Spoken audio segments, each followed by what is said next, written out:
Hi friends, welcome to Poornikala vlogs. இன்னைக்கு Monday morning lunch and breakfast தான் பார்க்குறீங்க.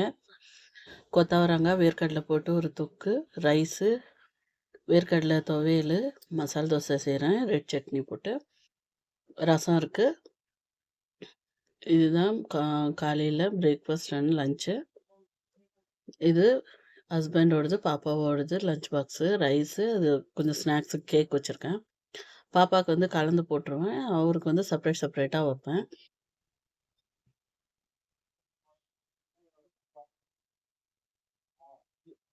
இன்னைக்கு மண்டேன்றதுனால ஹஸ்பண்ட் வந்து உப்பு இல்லாமல் தான் சாப்பிடுவாங்க. அதனால அவங்களுக்கு செப்பரேட்டாக எடுத்து வச்சுட்டு பாப்பாவுக்கு செப்பரேட்டாக செய்கிறது. 4 மணிக்கோசரம் 4 மணி ஸ்நாக்ஸுக்கு குக்கும்பர் கட் பண்ணி வச்சுருக்கேன். 2 பேர்த்துக்குமே இது பண்ணிடுவேன். நான் வந்து ஷாப் ஓப்பன் பண்ணிவிட்டு வந்து மத்தியானம் லஞ்ச் வீட்டிலே சாப்பிட்டுக்குவேன். அதனால் எனக்கு பேக் பண்ண மாட்டேன். இது எல்லாமே செப்பரேட்டாக பேக் பண்ணிவிட்டு பாப்பாவோட லஞ்ச் பேக்கில் வச்சுருவேன். அவருக்கு வந்து ஒரு பிளேட் ஒன்று வச்சு செட்டாக வச்சுருது. இது மசால் தோசை வந்து பாப்பாவுக்கு பிரேக்ஃபாஸ்ட்.